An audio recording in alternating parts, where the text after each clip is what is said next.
warahmatullahi wabarakatuh.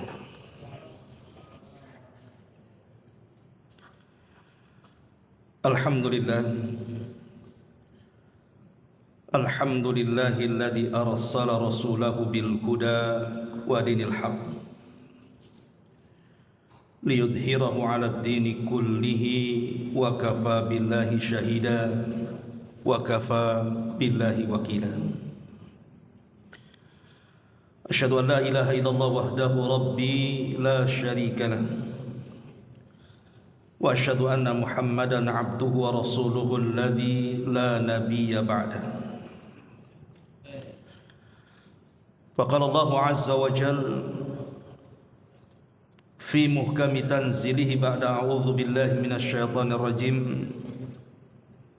Ya ayyuhalladzina amanu taqullaha haqqa tuqatih wa la tamutunna illa wa antum muslimun. Amma ba'du, ma'asyiral muslimin, hadirin dan hadirat rahimani wa rahimakumullah.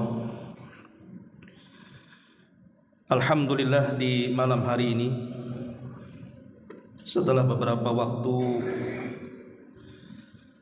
kita lama tidak berkumpul kembali di majelis ilmu karena terhalang bulan suci Ramadan juga, maka malam ini kembali kita bisa berkumpul di taman-taman sorga sebagaimana hadis Nabi sallallahu alaihi wasallam, idza marartum bi riyadil jannati farta'u, kalau kalian lewat di taman-taman sorga, singgahlah di situ. Sahabat bertanya, wa mariyadul jannati ya Rasulullah, apa yang Anda maksud taman-taman sorga itu wahai Rasul? Maka Nabi SAW mengatakan, hilaqud dzikri, orang yang berkumpul berhalakoh-halakoh dalam rangka mengingat Allah subhanahu wa ta'ala seperti majelis ilmu. Di kita sedang berada di taman-taman sorga. Tak lupa salawat dan juga salam kita hadiahkan kepada Rasul kita Nabi besar Muhammad sallallahu alaihi wa ala alihi wasallam. Pembahasan di malam hari ini kita akan membahas tentang amalan-amalan yang dianjurkan untuk dilakukan saat mendekati kematian. Amalan apa saja itu? Ma'asyiral muslimin yang dimuliakan Allah subhanahu wa ta'ala, sudah merupakan keyakinan kita kaum muslimin bahwa sesuatu yang ada awalnya pasti ada akhirnya.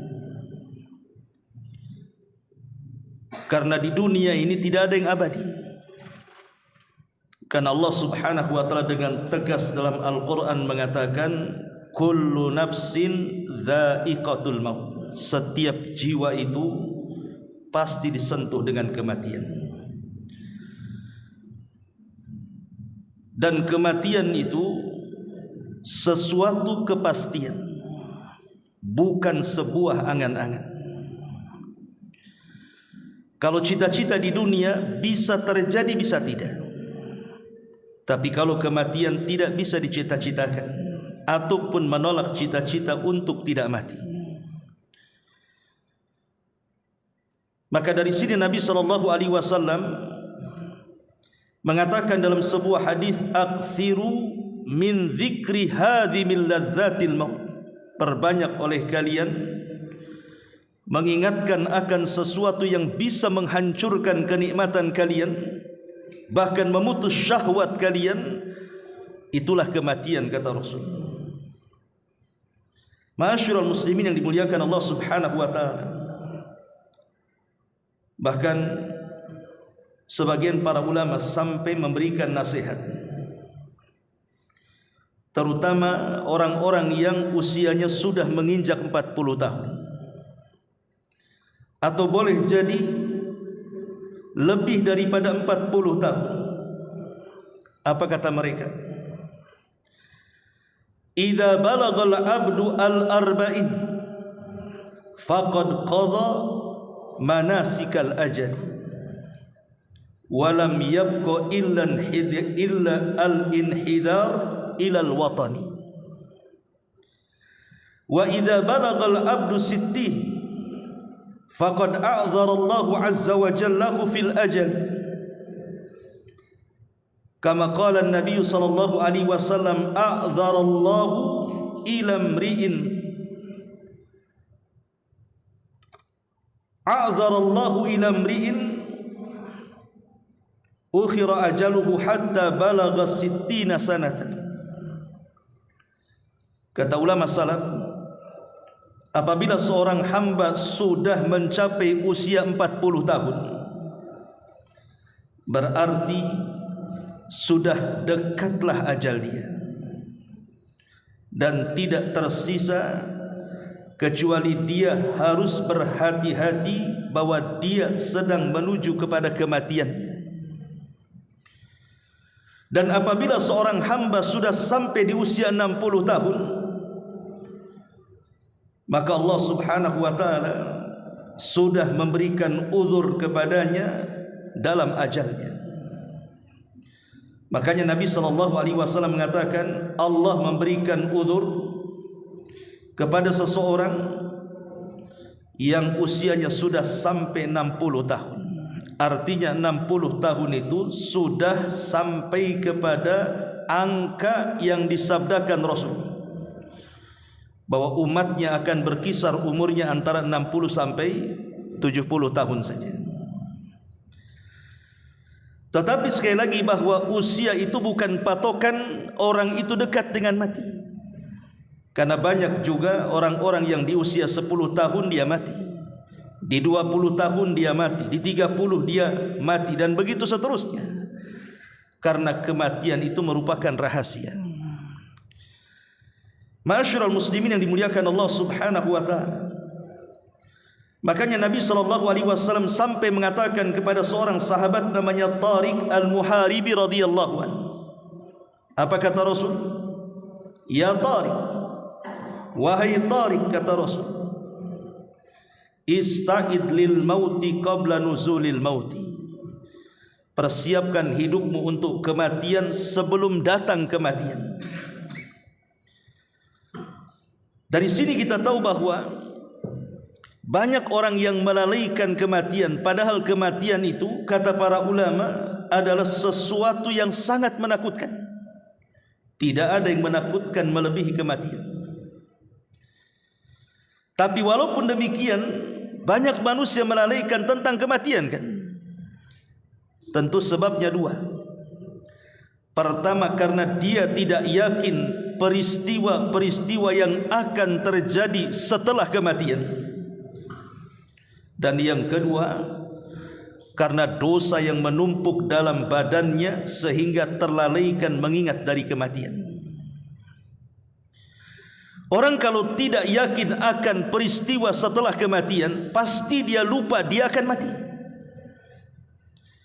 Tapi orang yang kemudian dia ingat bahwa setelah kematian masih ada kehidupan, di sana ada alam barzah, setelah alam barzah di sana ada alam akhir sampai kepada neraka dan surga, pasti hidupnya akan dibayang-bayangi dengan kematian. Begitu juga orang-orang yang menumpuk-numpuk dosa. Rata-rata orang-orang yang menumpuk dosa itu lupa dengan kematiannya. Tapi orang yang dekat dengan Allah, menjauh dari dosa, maka hidupnya akan dibayang-bayangi dengan kematian, sehingga dia akan persiapan bahwa setelah kematian ada kehidupan.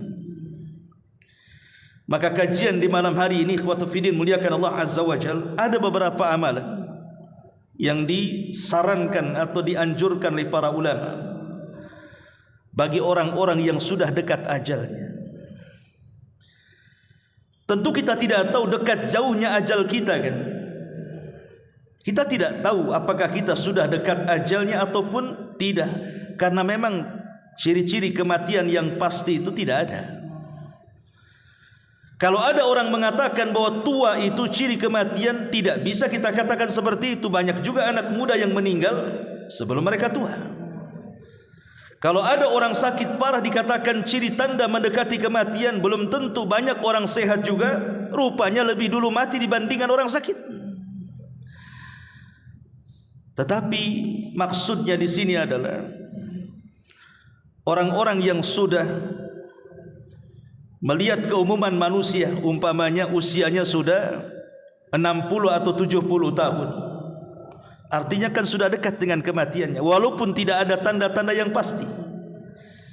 Karena Nabi SAW membatasi usia umatnya 60 sampai 70 tahun kan. Artinya kalau orang usianya sudah di atas 60 tahun berarti dia sudah dekat dengan kematian.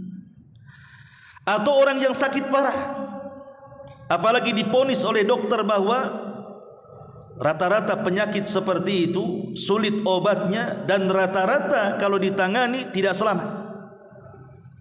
Ya mungkin kita bisa melihat kepada peristiwa-peristiwa seperti ini. Lalu amalan apa saja yang disarankan oleh para ulama bagi orang-orang yang sudah dekat ajalnya? Pertama, at-taubatus shadiqah. Maka orang yang seperti ini bersegeralah untuk bertobat dengan taubat yang jujur kepada Allah Subhanahu wa taala. Harus bertobat sebelum dua waktu yang menghalangi orang untuk bertobat. Apa dua waktu orang yang menghalangi tertolaknya atau ditolaknya tobat? Pertama ketika nyawa di kerongkongan, dan yang kedua ketika matahari terbit dari arah barat. Maka walaupun dia bertobat kepada Allah, maka tobatnya ditolak. Dan itu disabdakan Nabi SAW, innallaha yaqbalu taubata abdin ma lam yughargir. Allah itu masih menerima tobatnya seorang hamba selama nyawa belum ditenggorokan. Lihat Fir'aun laknatullah.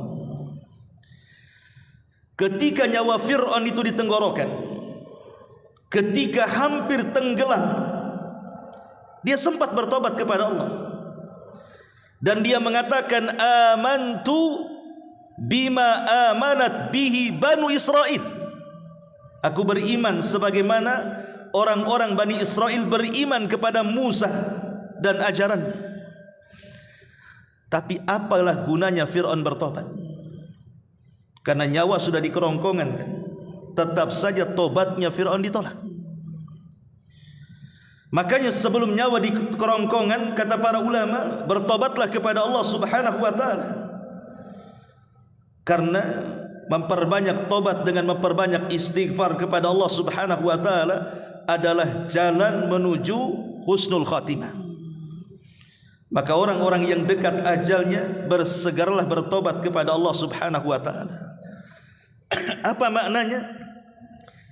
Maknanya perbaiki yang tersisa dalam hidupnya dengan memperbanyak ibadah kepada Allah Azza wa Jalla. Dengan itu mudah-mudahan Allah mengampuni dosa-dosa yang sedang dilakukannya dan dosa-dosa yang telah dilakukannya. Itulah yang dinasihatkan kepada seorang laki-laki oleh Hasan al-Basri rahimahullahu ta'ala. Ketika ada seorang laki-laki ditanya oleh Hasan al-Basri, kam umruka ya fulan, berapa usiamu wahai fulan? Maka orang ini mengatakan, situna sanatan ya imam, 60 tahun wahai imam. Kata Hasan al-Basri, kalau begitu perjalananmu sudah jauh dan sudah mendekati finishnya dan sudah akan menjumpai Allah Subhanahu wa taala. Maka orang ini mengatakan, inna lillahi wa inna ilaihi raji'un. Ya imam, kita semua datang dari Allah dan akan kembali kepada Allah. Maka Hasan al-Basri rahimahullah ta'ala mengatakan, ya fulan, tahukah tafsir daripada inna lillahi wa inna ilaihi raji'un? Maka orang ini mengatakan, tidak ya imam. Idzan fassir lana, kalau gitu tafsirkan apa maknanya. Maka Hasan al-Basri mengatakan, inna lillah, artinya inna lillahi abdun. Ketika kita katakan inna lillah, sesungguhnya kita datang dari Allah, maknanya kita ini datang dari Allah sebagai hamba. Kita ini hamba Allah Subhanahu wa taala. Di sana ada tuannya, Allah Subhanahu wa taala. Kalau kita seorang hamba, wa inna ilaihi rajiun, dan kita akan kembali kepada Allah, maknanya kita harus mempertanggungjawabkan kehambaan kita di dunia saat kematian kita menghadap Allah Subhanahu wa taala. Itulah makna inna lillahi wa inna ilaihi rajiun. Bahwa kita seorang hamba dan kehambaan kita akan dipertanggungjawabkan di hadapan Allah Subhanahu wa taala setelah kematian kita. Maka orang ini mengatakan, ya Imam, kalau kita akan dihadapkan di hadapan Allah, kira-kira nih, apa yang bisa meringankan kita untuk mempertanggungjawabkan perbuatan kita di hadapan Allah? Maka Imam Hasan Al-Basri mengatakan, perbaiki hidupmu yang tersisa, Allah akan ampuni dosamu yang sedang dan yang telah kau lakukan. Artinya bahwa orang-orang yang dekat ajalnya, entah dia sakit parah atau usianya sudah tua, maka sisa daripada usia yang ada itu bertobatlah kepada Allah. Gunakan semaksimal mungkin, gitu maksudnya, untuk kembali kepada Allah Azza wa Jalla, meningkatkan ketakwaan kita yang ketika kita sehat kita tidak lakukan, ketika sakit kita lakukan, yang ketika di masa muda kita lalaikan, ketika di masa tua kita rajinkan ibadah itu kepada Allah Azza wa Jalla. Itulah alamat tobat. Bukan hanya memperbanyak istighfar lisannya, tapi juga raganya juga menyibukkan dengan ibadah kepada Allah Subhanahu wa taala. Ma'asyiral muslimin yang dimuliakan Allah Subhanahu wa taala, ini yang pertama. Yang kedua, at-tahallul minal madzalim. Lepaskan sesuatu yang menjadi beban bagi diri kita dari kezaliman yang kita lakukan kepada orang lain. Kalau memang semasa kita sehat kemudian sekarang sakit parah, kalau kita pernah melakukan kezaliman kepada manusia, entah mengambil hak mereka, kembalikan. Nabi SAW bahkan di akhir hayatnya, bayangkan, ketika itu Nabi SAW berada di puncak karirnya, di puncak kepemimpinannya. Mekah dan Madinah sudah berada di tangannya. Semua sudah masuk Islam di zaman itu. Artinya Nabi SAW sudah melaksanakan tugas sebagai seorang Nabi, tinggal menuju ajalnya saja. Ketika di khutbah terakhir, dan setelah itu tidak ada khutbah lagi, Nabi SAW naik ke atas mimbar. Di antara wasiat Nabi SAW apa? Man kuntu dharabtu dhahran. Barang siapa yang ketika itu, kata Rasul, aku pukul pundaknya, fahadha dhahri falyaqtas minni. Nih punggungku, silahkan kisos hari ini. Wa man kuntu syatamtu irdan fahadha irdi. Kata Nabi SAW, kalau dulu mungkin di antara kalian ada yang kucaci maki kehormatannya, ada yang kuhina dia, ada yang kurendahkan dia, ada yang kugibah dia, sekarang kehormatanku ada di hadapan kalian, kisos.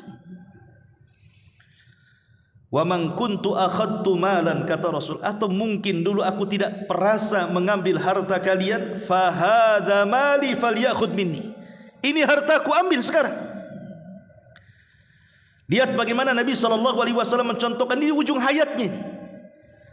Karena setelah khutbah ini Rasul tidak pernah berkhutbah lagi, karena sudah kemudian dipanggil oleh Allah Subhanahu wa taala. Tapi Rasul mencontohkan satu amalan apa? At-tahallul minal madzalim, melepaskan seluruh kezaliman yang pernah dilakukannya. Maka orang-orang yang dekat ajalnya, lepaskan kezaliman itu. Kalau kita pernah menggibah orang, minta maaf kepada orang yang digibahinya. Kalau pernah menghina orang, minta maaf kepada orang yang kita hina dia. Kalau kita pernah mengambil barangnya, kembalikan barangnya kepada dia. Nabi SAW dalam hadis Abi Hurairah radhiyallahu an yang dikeluarkan Imam Bukhari mengatakan, "Man kana lahu madlamatun li akhi min irdihi aw syai'in falyatahallalhu minhu al-yawm qabla an la yakuna dinarun wala dirhamun in kana lahu amalun salihun ukhidha minhu biqadri madlamatihi wa illam takun lahu hasanat ukhidha min sayyiati sahibihi fa humila alaihi." Apa kata Rasul? Barang siapa yang memiliki kezaliman kepada saudaranya, baik kehormatannya atau sesuatu yang lainnya, maka mintalah kehalalannya sebelum datang di mana dinar dan dirham tidak ada manfaatnya. Kalau dia memiliki amal saleh, kemudian dia melakukan kezaliman kepada orang lain, maka amal itu akan diberikan kepada saudaranya sebatas kezalimannya. Tapi kalau dia tidak memiliki amal saleh, maka akan dibebankan dosa saudaranya kepadanya. Itulah yang disebutkan dalam hadis Nabi SAW sebagai orang yang muflis, orang yang bangkrut, kata Rasul. Orang yang datang pada hari kiamat membawa segudang pahala, tapi di sisi lain dia membawa dosa, pernah menampar orang, menyakiti orang, mengambil darah orang, mengambil harta orang, dan begitu seterusnya. Akhirnya dipertemukanlah orang zalim dan orang yang dizalimi ini. Ma'asyiral muslimin yang dimuliakan Allah Subhanahu wa taala, kalau seandainya kehidupan ini hanya satu kali, ikhwan, kalau seandainya kehidupan dunia ini hanya satu kali, tidak ada kehidupan setelah kematian, tentu kita katakan Allah tidak akan adil. Dan memang Allah tidak adil kalau kehidupan itu satu kali. Tapi kehidupan itu bukan satu kali, tapi kehidupan itu dua kali. Makanya ketika Allah Subhanahu wa taala menyebutkan dalam surah Al-Baqarah, Allah menyebut dua kata hidup. Allah Subhanahu wa taala berfirman, "Kaifa takfuruna billahi wa kuntum amwat fa ahyaakum thumma yumitukum thumma yuhyikum thumma ilaihi turja'un." Bagaimana kalian bisa kufur, kata Allah? Dulu kalian tidak ada, kemudian kami hidupkan, kata Allah. Setelah kami hidupkan, kemudian kami wafatkan, kata Allah. Setelah kami wafatkan, kemudian kami hidupkan kembali, kata Allah. Dan kepada Allah lah kalian dikembalikan. Dalam ayat ini Allah menyebut dua kata hidup. Kehidupan pertama tentu kehidupan dunia, dan kehidupan kedua tentu kehidupan akhirat. Kalau tidak ada kehidupan akhirat, hanya ada kehidupan dunia, kita katakan bahwa Allah tidak pernah adil selamanya. Tapi Allah Subhanahu wa taala Maha Adil. Manusia di dunia itu kan macam-macam ya. Ada orang jahat, ada orang baik. Ada orang zalim, ada orang yang dizalimi. Ada orang yang membunuh, ada orang yang dibunuh. Ada orang yang menyakiti dan ada orang tersakiti. Ada orang mengambil harta dan ada orang yang terambil hartanya, dan begitu seterusnya. Lah kalau kehidupan hanya satu kali, bagaimana nasib orang-orang yang dizalimi? Bagaimana nasib orang-orang yang dibunuh? Bagaimana orang-orang nasib yang dicaci, yang dimaki, yang digibah, yang dihina, yang diambil hartanya, dan begitu seterusnya. Makanya kehidupan itu ada dua, supaya ada keadilan. Karena di dunia ini banyak kantor-kantor pengadilan, tapi banyak yang tidak mendapatkan keadilan. Kalau Anda mencari pengadilan banyak di dunia, tapi apakah Anda mendapatkan keadilan? Belum tentu. Yang sesuai dengan syariat Islam saja, sering saya katakan, terkadang tidak memuaskan soal keadilan. Anggaplah hukum di Indonesia ini menggunakan syariat Islam. Contoh umpamanya, ada orang jahat membunuh orang baik.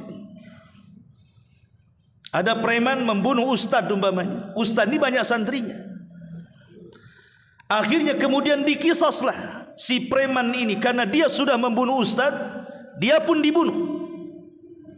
Apakah dengan cara dibunuh preman yang sudah membunuh ustadz itu sudah mendapatkan keadilan? Belum. Kenapa saya katakan belum? Karena ustadz ini banyak santrinya. Dengan tidak ada ustadz, tidak ada yang membimbing santrinya. Bagi santri tidak ada keadilan ini. Kalau preman membunuh preman, bolehlah kan begitu. Tapi yang dibunuh ini orang baik, disayang keluarganya, disayang masyarakatnya. Walaupun yang membunuh sudah dibunuh, tidak mencapai keadilan yang hakiki. Makanya kisos ini walaupun sudah terjadi di dunia, akan diulang lagi di akhirat. Anggaplah orang yang membunuh sudah dibunuh nih di dunia, Allah ulang kisosnya kelak di kantor, supaya betul-betul mendapatkan keadilan 100%, sehingga ketika masuk ke dalam surga, Allah Subhanahu wa taala katakan, wa naza'na ma fi sudurihim min ghillin ikhwana. Kami cabut dalam dada-dada kaum muslimin ataupun orang-orang yang masuk ke dalam surga itu sudah tidak ada ghil. Tidak ada lagi perasaan-perasaan merasa kurang adil, tidak lagi ada perasaan merasa kurang dan ini dan itu. Betul-betul murni, hatinya bersih seperti satu hati. Ma'asyiral muslimin yang dimuliakan Allah, dari sinilah maka penting sebelum orang itu mendekati ajalnya, maka amalan yang kedua, at-tahallul minal madzalim. Lepaskan kezaliman-kezaliman itu. Minta maaf kepada orang yang kita zalimi, kembalikan hak mereka. Ini yang kedua. Yang ketiga, al-wasiyah. Berwasiat kepada orang-orang terdekat kita. Di dalam Al-Quran surah Al-Baqarah ayat 180 Allah mengatakan, kutiba alaikum idza hadara ahadakumul mautu in taraka khairanil wasiyah. Diwajibkan kepada kalian apabila salah seorang di antara kalian datang kematiannya, hendaklah dia meninggalkan wasiat kepada orang terdekatnya. Umar bin Abdul Aziz, seorang khalifah, dan dikenal keadilannya, dikenal kepemimpinannya. 2 tahun dia berkuasa, tidak ada orang miskin di zamannya. Sampai-sampai orang mengira Umar bin Abdul Aziz itu adalah Imam Mahdi yang disabdakan Nabi SAW akan muncul di akhir zaman. Tapi pendapat yang mengatakan Umar bin Abdul Aziz Imam Mahdi tentu pendapat marjuh, tidak kuat. Tapi sampai ulama ada yang mengatakan seperti itu, saking adilnya. Saat Umar bin Abdul Aziz rahimahullahu ta'ala menjelang ajalnya, dia kumpulkan anak-anaknya. Subhanallah, orang nomor 1, dia tidak mewariskan harta kepada anak-anaknya. Hartanya semua disedekahkan. Yang ia wariskan kepada anaknya adalah wasiat. Apa wasiat yang diwasiatkan Umar bin Abdul Aziz kepada anak-anaknya? Dia hanya meminta kepada anak-anaknya untuk bertakwa kepada Allah Subhanahu wa taala. Hanya kalimat takwa. Tapi kalimat takwa apabila didengar oleh ulama salaf, kalimat ini menggetarkan jiwa-jiwa mereka. Beda dengan kita. Setiap Jumat bahkan rukun khutbah itu adalah memperingatkan seorang khatib di mimbar-mimbar Jumat untuk mengingatkan ketakwaan di hari Jumat kan. Itu rukun Jumat. Tapi berapa banyak orang-orang yang diingatkan setiap Jumat dengan takwa. Ketika keluar habis Jumatan tidak menambah pun ketakwaan itu. Tetap saja habis Jumatan, yang korupsi ya korupsi, yang curang ya curang, yang gibah ya gibah, yang dusta ya dusta, dan begitu seterusnya. Seolah-olah Jumat itu hanya berlalu begitu saja, sama dengan hari-hari yang lainnya, hanya rutinitas datang setiap Jumat mendengarkan khutbah, entah dengar entah tidur. Karena kalimat takwa pada hari ini tidak berasa sama sekali. Tapi orang dulu kalau mendengar kalimat takwa itu luar biasa. Makanya Umar bin Khattab radhiyallahu anhu satu hari berjalan bersama pembantunya Aslam ke pasar. Tiba-tiba kemudian menjumpai seorang nenek tua. Nenek tua ini memanggil bukan dengan sebutan Amirul Mukminin, padahal dia Amirul Mukminin. Dia tidak mengatakan wahai pemimpin kaum muslimin, tapi dia justru merendahkan Umar bin Khattab di hadapan manusia dengan mentasghir namanya. Dia memanggil Umar itu bukan dengan Amirul Mukminin atau dengan ya Umar, tidak, tapi dia memanggil dengan ya Umair. Dalam bahasa Arab, Umair itu ismu tasghir namanya, nama yang menunjukkan merendahkan. Kalau kitab itu tebal, kalau kutab itu kitab kecil. Kalau Salman itu orang besar, kalau Sulaiman itu Salman kecil. Itu dalam bahasa Arab. Kalau Umar itu ya orang besar, kalau Umar itu Umar kecil, gitu maksudnya.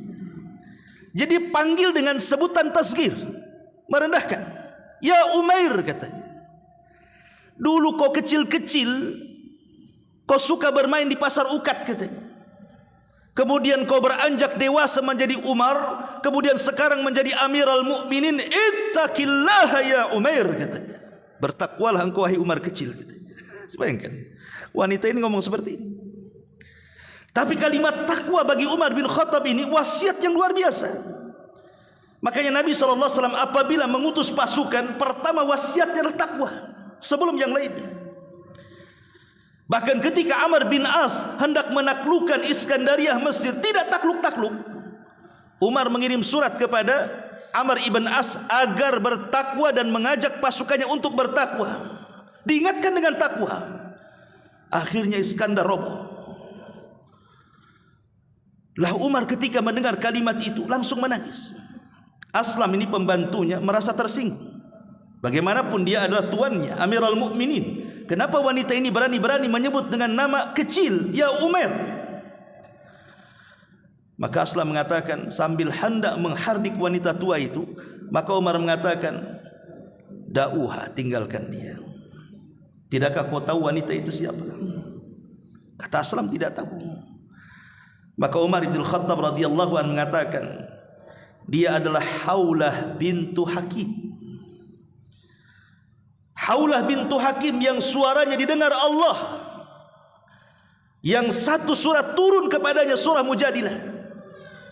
Biarkan dia menasihati diriku. Umar kemudian menangis sejadi-jadinya sampai dia kembali ke rumahnya. Begitulah wasiat takwa.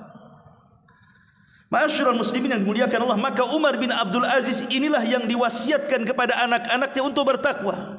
Kenapa dia tidak mewariskan hartanya? Ini alasan Umar bin Abdul Aziz. Dia mengatakan, kalau aku wariskan kepada anak-anakku harta yang banyak, kemudian mereka tidak bertakwa, kemudian harta itu digunakan untuk maksiat, maka sama halnya aku menolong kemaksiatan mereka. Tetapi ketika aku berwasiat dengan warisan takwa kepada anak-anakku, maka aku sudah menanamkan pahala untuk kehidupan setelah kematianku. Ma'asyiral muslimin yang dimuliakan Allah Azza wa Jalla, maka orang-orang yang sudah dekat ajalnya atau sudah merasa dekat ajalnya, berwasiatlah dengan wasiat yang baik kepada keluarganya. Bahkan dalam sebuah hadis sampai-sampai Abdullah ibn Umar radhiyallahu anhuma ketika mendengar hadis ma hakkum ri'im muslim lahu syai'un yusi fihi yabitu lailataini illa wa wasiyatuhu maktubatun indahu. Tidaklah seorang muslim, tidaklah hak seorang muslim tidak boleh dalam 2 malam berturut-turut kecuali wasiatnya sudah termaktub di sisinya. Apa kata Abdullah ibn Umar radhiyallahu anhuma setelah mendengar hadis ini dari Rasul? Maka setiap malam aku wasiatkan untuk keluargaku. Kutulis tu wasiat itu untuk keluargaku dan kuletakkan di bawah bantalku. Maka orang-orang yang mungkin sakit parah atau usianya sudah tua, tulislah yang baik-baik untuk keluarga. Simpan tulisan itu sebagai wasiat. Entah meminta kepada keluarganya untuk bertakwa, untuk sholat, jangan tinggalkan sholat, untuk mengaji, untuk hadir di majelis taklim, pokoknya yang baik-baik aja lah. Karena wasiat ini terkadang ikhwatu fiddin itu asarnya kuat kepada ahli waris. Kan banyak ahli waris itu kalau tidak melaksanakan wasiat orang tuanya takut kualat tuh biasanya.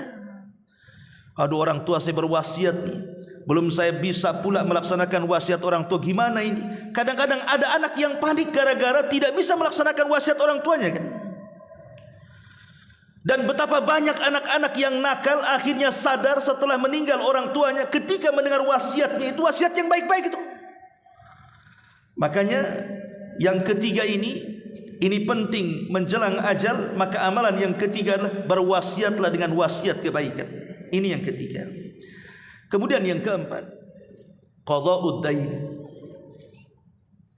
Kalau kita punya hutang, bayar hutang kita. Karena sehebat-hebatnya manusia saat kematian siapa? Orang yang mati syahid. Tidak ada manusia yang ketika mati pasti merasakan sakaratul maut. Tidak ada manusia yang tidak merasakan sakaratul maut, kecuali orang yang mati syahid. Dia tidak merasakan apapun. Tetapi walaupun demikian, Nabi SAW sampai mengatakan, yughfaru lisyahidi kullu dzambin illa dain. Dosa-dosa orang yang mati syahid akan diampuni kecuali kalau dia punya hutang. Subhanallah. Orang yang mati syahid itu pahalanya masuk surga tanpa hisab dan azab. Direct dia masuk surga.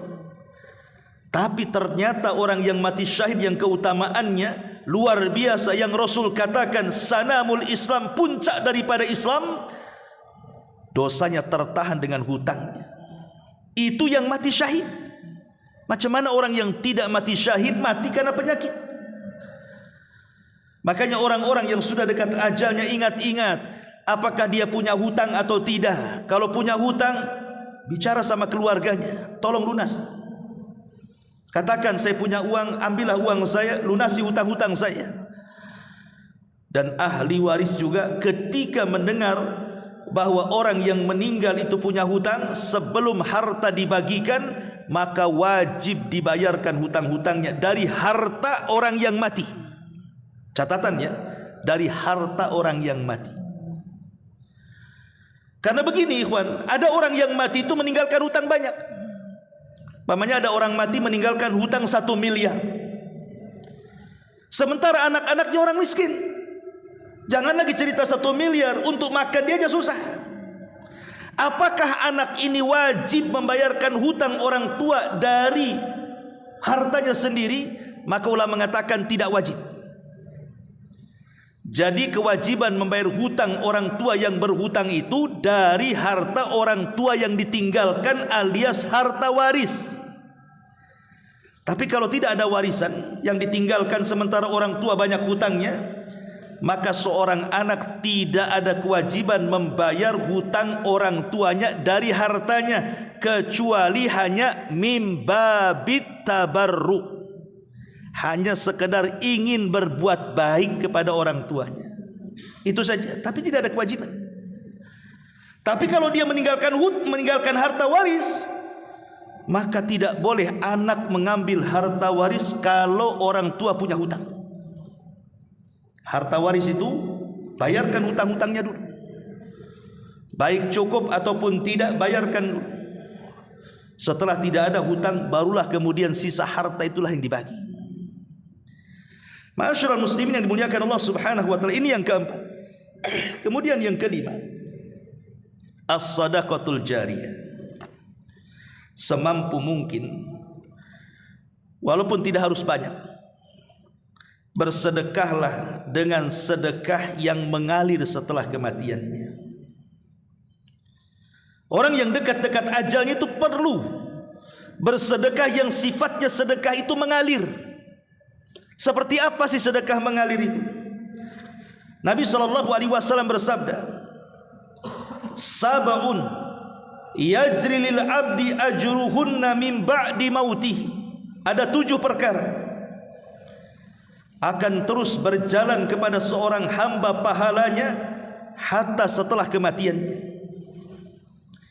Kemudian kata Nabi SAW, wa huwa fi qabrihi, bahkan sampai mengalir ke dalam kuburannya. Pertama, man 'allama ilman, siapa yang mengajarkan ilmu. Yang kedua, au qara nahran, atau mengalirkan air, kemudian digunakan entah membuat sumur di masjid, sumur di pesantren, di panti asuhan, atau mungkin di tempat-tempat yang membutuhkan berhajat kepada air, kemudian kita alirkan air ke mereka. Au hafara bi'ran, ataupun membuat sumur-sumur, mata-mata air. Au gharasa nakhlan, ataupun menanam pohon. Ya, tidak harus kurma, ya bisa saja kita menanam pohon mangga, ataupun pohon rambutan, atau pohon durian, atau apalah yang kemudian boleh jadi buah-buahannya entah kemudian dimakan oleh hewan-hewan, atau mungkin dimakan oleh tetangga gitu ya. Kita halalkan, silahkan mengambil kan begitu. Au bana masjidan, ataupun membangun masjid. Au warratha mushafan, ataupun mewakafkan mushaf, beli Quran taruh di masjid. Mana pondok-pondok tahfidz Al-Quran, dia beli Al-Quran banyak-banyak, wakafkan ke pondok-pondok yang menghafal Quran. Au taraka waladan yastaghfiru lahu ba'da mauti, atau meninggalkan anak yang saleh yang senantiasa memintakan ampun akan dosa orang tua setelah kematiannya. Inilah amalan-amalan yang mengalir, atau secara singkat maksudnya sedekah jariah itu adalah sedekah yang berbentuk wakaf. Itu singkatnya. Ya, tidak harus banyak kan wakaf itu. Umpamanya nih, kita sudah banyak sakit, tak ada duit, uang cuman mungkin 500.000. Sudah gini saja, bilang sama istrinya atau pasangannya, belikan sajadah, letakkan untuk imam masjid. Sajadah kan untuk imam masjid. Hari-hari kan imam sholat di atas sajadah. Selama sajadah itu digunakan oleh imam, maka pahalanya kan akan mengalir terus tuh. Antum beli sajadah berapa? 10, bagikan ke 10 masjid, tapi syaratnya diletakkan di atas sajadah imam umpamanya kan. Itu kan wakaf juga. Ya. Atau mungkin membelikan 1 sak semen, atau 1 lonjor besi, atau 1 gerobak pasir untuk pembangunan masjid dimanapun masjid yang ada, atau pesantren atau yang lainnya. Itu kan bisa itu mengalir pahalanya. Ini yang kelima, sedekah al-jariyah. Kemudian yang keenam, husnudzan billahi azza wajalla. Hendaklah berhusnudzan, berbaik sangka kepada Allah azza wajalla. Karena biasanya ikhwatu fiddin, orang yang dekat ajalnya umumnya anggaplah orang sakit parah, yang sakitnya itu jarang tertolong umpamanya. Menurut kebiasaan para dokter, ya standar lah itu penyakit ini, apalagi kalau sudah diupayakan juga tidak sembuh-sembuh, ini rata-rata tidak tertolong umpamanya kan. Maka hendaklah orang-orang yang seperti ini perbanyak husnudzon, berbaik sangka dengan Allah. Harus berbaik sangka dengan Allah, karena setan itu lebih dekat dengan orang yang sedang sakit parah dibandingkan malaikat. Biasanya setan itu mewaswasi orang yang sedang sakit parah itu supaya mereka putus asa. Putus asa inilah yang kemudian menjadikan dia terjerumus kepada dosa yang berakhir dengan suudzon, berburuk sangka dengan Allah azza wajalla. Makanya kenapa kita disunahkan, saya anda kalau datang kepada orang sakit, ceritakan kebaikannya. Ceritakan kebaikannya, jangan menceritakan keburukannya. Apalagi menakut-nakuti dengan kematiannya. Ini kalau penyakit kayak bapak ini rata-rata 3 hari mati nih. Stres nanti orang. Ya. Jangan sampai ditakut-takuti seperti itu. atau diingatkan dengan maksiat, cepatlah sembuh. Kapan lagi kita ini sama-sama dugem lagi, maksiat lagi, minum lagi, judi lagi, dan begitu seterusnya. Sebab biasanya kalau sudah teringat dengan dosa, lupa dengan pahala, disitulah letak putus asanya nanti. Seolah-olah neraka terbuka bagi dia, sorga pula tertutup bagi dia. Akhirnya dia merasa tidak layak masuk sorga dan layak masuk neraka. Saat detik-detik wafatnya lupa pula dia bertobat kepada Allah Azza wa Jalla. Makanya kalau seandainya saat orang seperti ini kita bisikkan dengan kebaikan, jangan singgung keburukan dia. Bapak ini orang baik, Masya Allah. Saya kenal, semua orang bilang bapak ini orang baik, rajin sholat, pada sholat seminggu sekali. Oh, rajin sedekah padahal paling bakhil. Umpamanya terus saja, nggak apa-apa, supaya dalam otaknya itu, oh ya betul, saya ini orang baik. Ketika itu yang tertanam dalam otaknya bahwa dia orang baik, disitulah ada harapan mendapatkan rahmat dan seolah-olah dia layak masuk surga. Ketika itulah datang perasaan berbaik sangka dengan Allah. Boleh jadi kalau Allah takdirkan dia meninggal, itu pula amalan terakhir yang dia akan bawa, berbaik sangka dengan Allah. Karena ada orang yang berburuk sangka dengan Allah. Jangan-jangan saya sudah diazab sebelum mati saya, memang saya ini pantas masuk neraka, saya tidak pantas masuk surga, saya ini orang hina, ini itu. Akhirnya bukan bertobat saat sakit, stres dia. Ma'asyiral muslimin yang dimuliakan Allah Azza wa Jalla. Makanya kata para ulama, kalau sudah dekat-dekat ajalnya itu, biasakan senyum dengan orang, seolah-olah kita ini tidak ada raut kesedihan, tidak ada keluhan. Dan biasakan meminta maaf kepada siapapun yang mengunjungi dia, entah siapapun, entah temannya, entah kerabatnya, entah apa. Kalau kita lagi sakit parah itu langsung minta maaf, minta kehalalannya. Karena kita tidak tahu kita ini punya dosa sama siapa, apalagi orang sedang sakit kan itu. Ma'asyiral muslimin yang dimuliakan Allah Subhanahu wa taala. Dan yang terakhir tentunya menjaga lisan. Karena biasanya orang yang dekat-dekat ajal seperti orang sakit itu tidak menjaga lisan. Terkadang dia tasahud. Tasahud itu apa? Menolak takdir. Kenapa kok hidupku seperti ini? Kenapa aku harus seperti ini menyusahkan orang? Kenapa aku harus sakit terbaring bertahun-tahun? Setan terus membisikkan di situ. Akhirnya kemudian menolak takdir kan. Imam Ahmad sudah saya ceritakan.